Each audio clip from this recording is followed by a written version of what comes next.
بسم الله الرحمن الرحیم. سلام. نورغان نوریم د افغانستان د الکترونیکي زده کړو د انګریزي ژبې ښوونکی.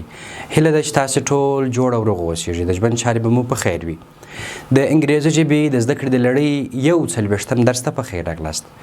په دې درس کې تاسو ته د صفتونو یا adjectives ډولونه مو راپیل کړي دي چې وړاندې مو په څلویشتم درس کې تاسو ته درې ډولونه د صفتونو څخه وړاندې کړل. په یوڅلویشتم درس کې تاسو ته څلور نور ډولونه وړاندې کوو چې په همدې درس کې موږ او تاسې پر همدې باندې بحث کوو چې هغه عبارت دي د demonstrative adjectives اشاروي صفتونه یا ستاینومونه، possessive adjectives ملکیتي یا ملکي صفتونه یا ستاینومونه، interrogative adjectives سوالیه یا پوښتنیز صفتونه یا ستاینومونه، او په اخر کې هم distributive adjectives ویشونکي صفتونه یا ستاینومونه.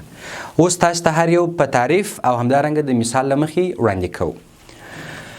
Demonstrative adjectives اشاروي صفتونه یا ستاینومونه are used before nouns. دا د اسمونو یا نومونو څخه مخکې کارول کیږي. چیرې؟ په جملو کې. and او point out them او هغوی ته اشاره کوي. یعنی په جملو کې د اسمونو یا نومونو څخه مخکې کارول کیږي او هغوی ته اشاره کوي. دوی چې دی this, that, these, those دغه دي. یعنی د اشاروي صفتونه چې دي موږ تاسې په اشاروي ضمیرونو کې هم همدغه برخه ویلې وه، خو دلته زموږ هدف ورڅخه اشاروي صفتونه دي. مثالونه دا ډول دي: those boys are clever. those boys are clever. هغه هلکان چې دي هوښیار دي یا ځیرک دي. those دا demonstrative adjective سو. clever خپله adjective دی. دلته دا فقط point وسو چاته و boys هلکانو ته. او this book is very cheap. دا کتاب چې دی ډیر ارزانه دی. اوس د دې لپاره this اشاره ورته وسول چې ته book کتاب ته. book یو noun دی، د noun څخه مخکې وکارول سو. او دا هم چې د جملې کې د adjective یا د صفت لپاره یو کارېدونکی کلمه ده. possessive adjectives ملکي صفتونه یا ستاینومونه are placed before nouns. دا بیا د نومونو څخه مخکې کارول کیږي. په جملو کې ensure ښکاره کوي possession or ownership ملکیت یا مالکیت. دوی دي my زما، your ستاسو، his د ده، her د دې، its د دغه، our زموږ، their د دوی. یعنی دغه دی. دا ټوله که چیرې په جملې کې د نوم څخه مخکې وکارول سول، تاسې به د دې څخه د possessive adjectives د ساختمان هدف وي، هدف به ورڅخه اخلئ. For example مثال: this is his book. this is his book. دا د ده کتاب دی. یعنی دا کتاب د ده ملکیت دی، په ده پورې اړه لري، د دې کتاب مالک دی. په دې ځای کښې his دا possessive adjective سو، ملکی صفت یا ستاینوم سو، د بوک یا ناون څخه مخکې وکارول سو. بو مثال کې this is our house. دا زموږ کور دی، دا کور زموږ ملکیت دی، دا په موږ پورې اړه لري یا موږ د دې کور خاوندان یو. اوس our دا possessive adjective دی، ملکی صفت دی د ناون څخه مخکې چې هغه house ته یې وکارول سو. د ملکیت یا مالکیت څرګندونه یې وکړه. دریم ډول interrogative adjectives دی، سوالیه یا پوښتنیز صفتونه یا ستاینومونه دي. are placed before nouns.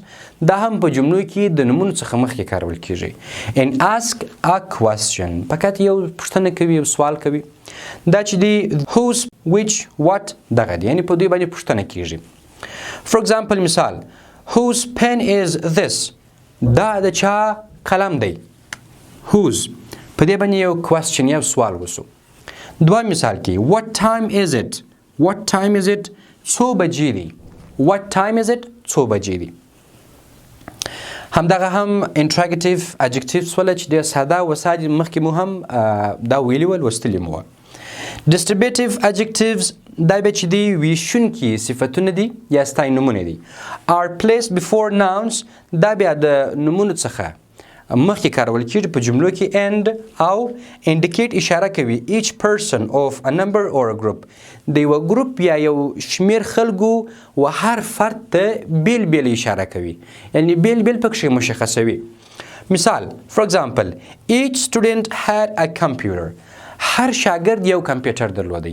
اوس مثال په یو صنف کې به خامخا شاګردان زیات وي، شمیر به ډېر وي، 30 به وي، 40 به وي. نو موږ داسې وایو که چېرې ټولو شاګردانو کمپیوټر راوړی و، داسې وایو چې هر شاګرد یو کمپیوټر درلودی. نو په دې مجبغه کې بیا دې ته بیا ویشونکي صفتونه ورته ویل کېږي. ایچ دلته بیا چې سو یعنی هر شخص ته چې سټوډنټ دی دا کمپیوټر درلودی. دوه مثال کې everybody was present there. هر یو هلته و. اوس مثال لس تنه موږ مېلمستیا ته راغوښتي، بیا موږ تاسو وایو چې everybody was present there. هر یو هلته و، یعنی لس تنه چې موږ راغوښتي و، لس تنه مکمل هلته و، یعنی هر یو فرد پکښې مشخص و په دې کې. نو everybody دلته یا every خپله چې سو distributive adjective سو یا ویشونکی صفت یا ستاینوم سو. د نن په درس کې تاسې پر اشاروي صفتونو، همدارنګه ملکي صفتونو، پوښتنیزو صفتونو او ویشونکو صفتونو باندې همدغه درس مکمل وکتئ، همدغه درس سره یاد کړئ، د دوی تعریفات، استعمال او کاریونه، همدارنګه د دوی مثالونه در سره یاد کړئ. زموږ راتلونکي درسونه مه در سره هېروئ، تعقیبوئ یې، ټول درسونه در سره په غور باندې اورئ. که چېرې کومه ستونزه او مشکل و تاسې کولی شئ چې په کمنټ کې خپله ستونزه ذکر کړئ. ډېره مننه، ژوندي اوسئ.